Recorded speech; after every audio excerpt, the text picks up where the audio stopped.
awan ni Children Hospital, awan dawai di dokter kita. Di dawai tang sebenarnya ngala armet ya asal tu ba ini kita dawai jadi dokter kita itu kita rekam ya. Nanti tang sebenarnya yang ada don menu-menu kita buat penulis dawai ini dokter kita ya sawan Hanya Children Hospital di Dr. Arpita IVF Dr. Arpita ikawan sisin sebenarnya gawati Menteri Ketenat Kakoi Kakia Kejala Meghalaya Dr. Amprin Ningdo ila pentip bagatenat kan satau dekat komiti ban penbet igijing jadi pharmacist Kejala. Bat kini kalong hadian mangal yang kisamla bala pendep igijing player pharmacist kilawan ban pensngo igijing kibaki mat hak arp sautrik unai luar arhajar arkusau. Habakran igelat patai kubor Menteri Geleto bagi samla kibala pendep igijing pulia kum ki pharmacist kilawan ban pensngo halor ki katu kani kimat kibakongsan kibakentuk bantung kam kat kum ki kendon jong ka IPH.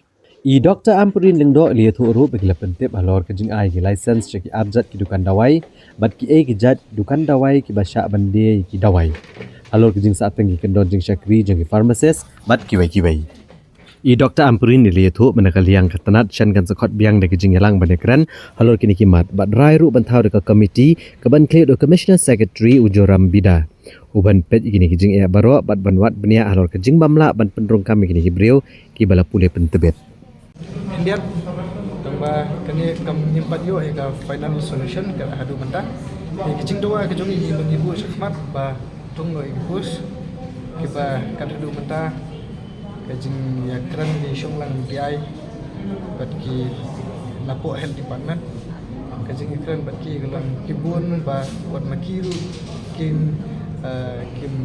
tibha kim da wat kim da ai benia apa sengi nomor ba kim dan kata imat ka responsibility dari lembaga kecing syong ke meeting ke jongi ila dawaru banbu no ka pharmaceutical industry nang dapat enkru ban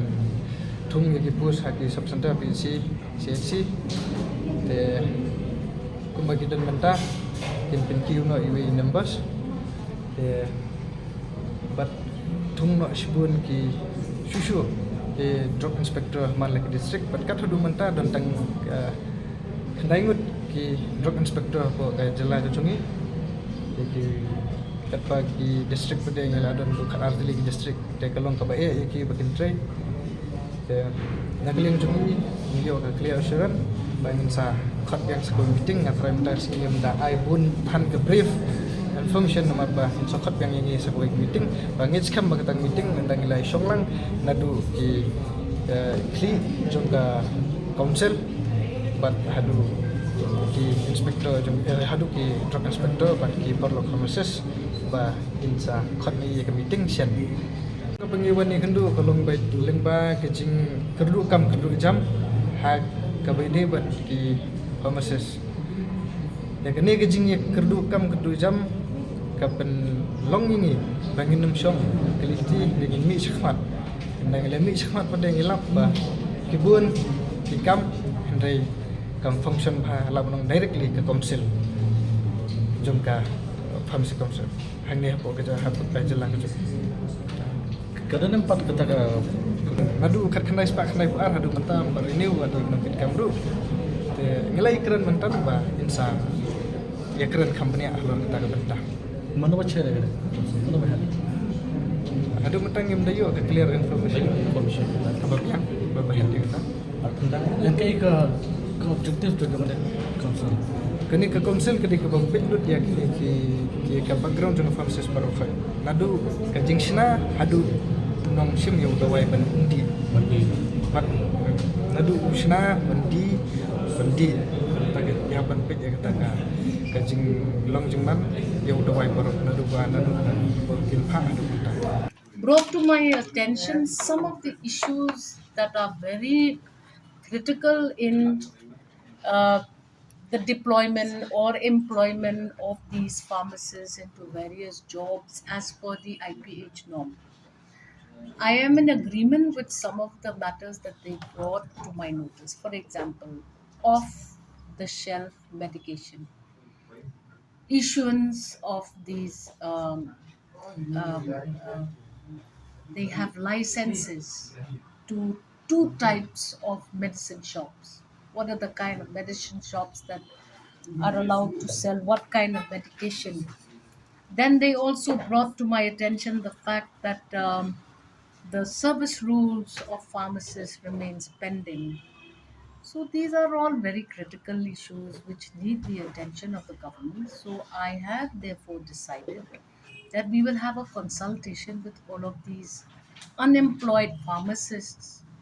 who feel that government need to listen to some of the valuable suggestions that they're giving us.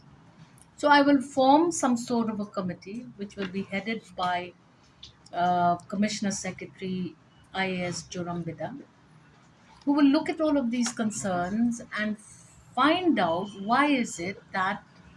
this employment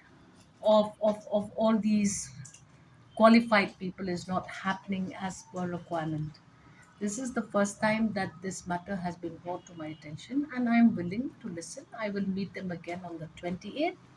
where we will try to see what are the things that need to be done ASAP.